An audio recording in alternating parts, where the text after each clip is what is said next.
মোস্তাফিজুর রহমান বুয়া দীপু ভাই,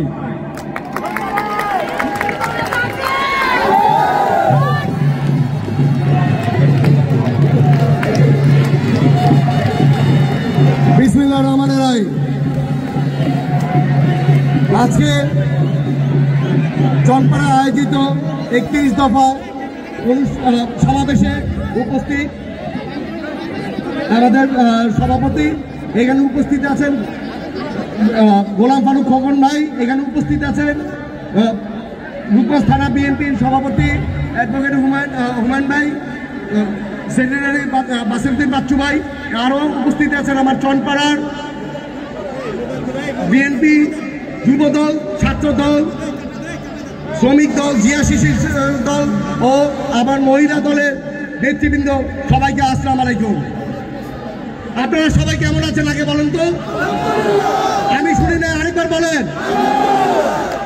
এই 16 বছরে এত গুম খুন হওয়ার যত ব্যক্তিরা আছে তাদের শ্রদ্ধা জানিয়ে আমি প্রথমে আমার বক্তব্য শুরু করছি।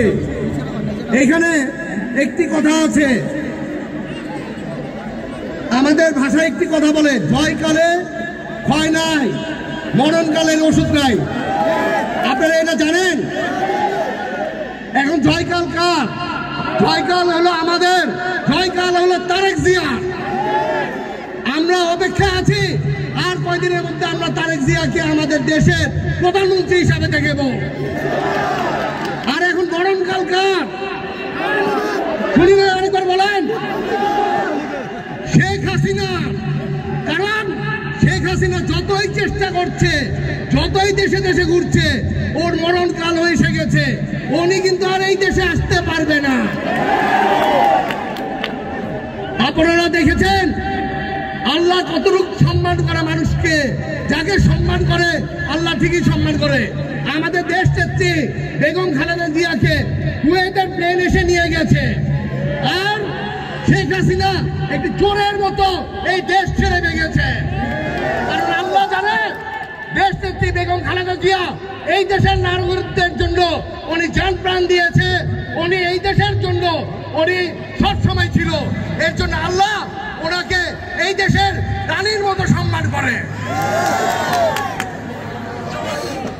আজকে আপনারা দেখবেন এই চনপাড়ার কাজী সাহেব, মানে আপনাদের উপরে জায়গা দখল, চাঁদাবাজি, সন্ত্রাস, আপনার মাদকের যত ব্যবসা আছে কাজী সাহেব এই চনপাড়ার উপর দিয়ে করার চেষ্টা করেছে।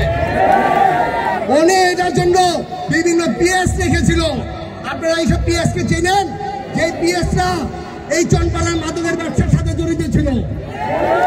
মাদকের ব্যবসা করেছে কয়েকজন, কিন্তু বদনাম কামিয়েছে পুরো চনপাড়ার মানুষকে।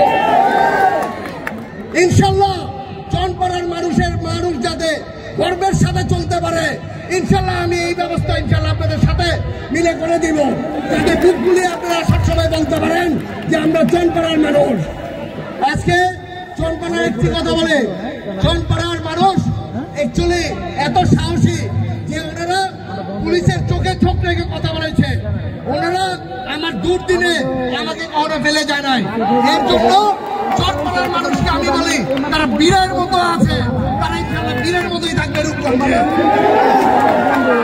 কারণ বন্ধ গেলে আমাদের সেই বলে